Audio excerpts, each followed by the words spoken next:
শাপলার স্মৃতি যায় না ভোলা, বারবার মনে পড়ে।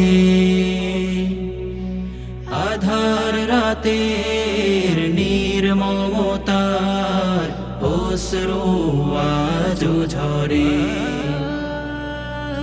শাপলার স্মৃতি যায় না ভোলা। ও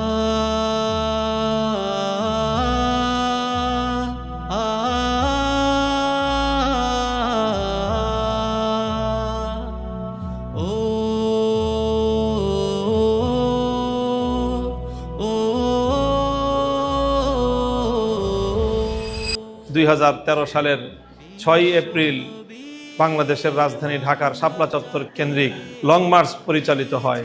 লং মার্চ থেকে তারা আবার সারা দেশে ছড়িয়ে পড়ে। 6 এপ্রিল থেকে 5ই মে বাংলাদেশের প্রতিটি জেলায় জেলায় আল্লাহর নবীর সম্মান রক্ষার জন্য শানে রিসালাত সম্মেলন হয়।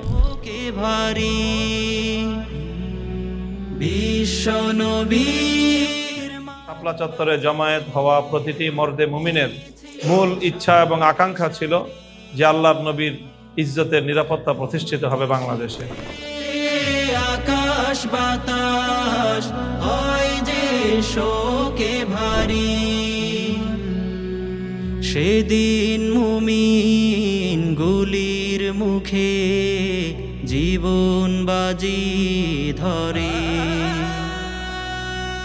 আধার রাতের নির্মমতার অশ্রু আজও ঝরে। সেদিন আমার ছোট ভাই এখানে এসেছিল এবং আমরা সারা রাত অপেক্ষা ছিলাম যে আমার ভাই কি বেঁচে আছে না মরে গেছে। 2013 সালে আমি নিজেই সেখানে আহত হয়েছিলাম শাপলা চত্বরে।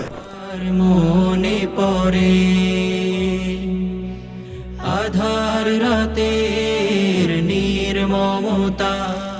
বাংলাদেশ খেলাফত ছাত্র মজলিস যেভাবে আজকে তথ্যচিত্র প্রদর্শনী আয়োজন করেছে, আমাদের উদ্দেশ্য হচ্ছে যাতে করে সকল শ্রেণী পেশাজীবীর মানুষ শাপলার চেতনাকে ধারণ করতে পারে, প্রজন্ম থেকে প্রজন্ম শাপলার চেতনাকে ধারণ করতে পারে।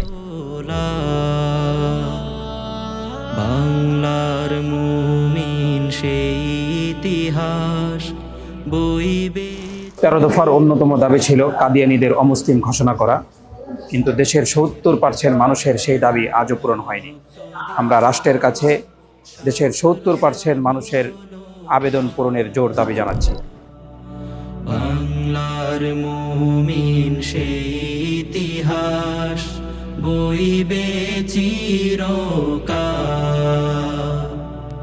কত মায়ে হত্যাযজ্ঞই বলবো, হত্যাযজ্ঞ। কোনো 144 ধারা ছাড়া, কোনো নোটিশ ছাড়া, সতর্কতা বাণী ছাড়াই সরাসরি গুলি করে এই গ্রামগঞ্জ থেকে আসা হাজার হাজার আলেম উলামা, হাজার হাজার মাদ্রাসার ছোট ছোট বাচ্চা, বয়স্ক লোক, এদেরকে শুধুমাত্র গুলি করেই তাড়িয়ে দিতে চেয়েছিল বললে ভুল হবে। তারা আসলে একটা হত্যাযজ্ঞে মেতে উঠেছিল।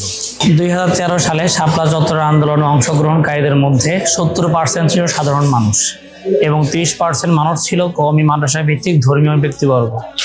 তাদের সকলের দাবি ছিল এক ও অভিন্ন, নবী করিম সাল্লাল্লাহু আলাইহি ওয়াসাল্লামের ইজ্জত রক্ষা এবং কটূক্তিকারীদের দৃষ্টান্ত এবং শাস্তি নিশ্চিত করা। তাদের সেই দাবি আজও পূরণ হয়নি। তাই শহীদদের সেই অপূর্ণাঙ্গ দাবি বাস্তবায়নে আমরা আজও সংগ্রাম চালিয়ে যাওয়ার দীপ্ত ঘোষণা করছি। ঝরে।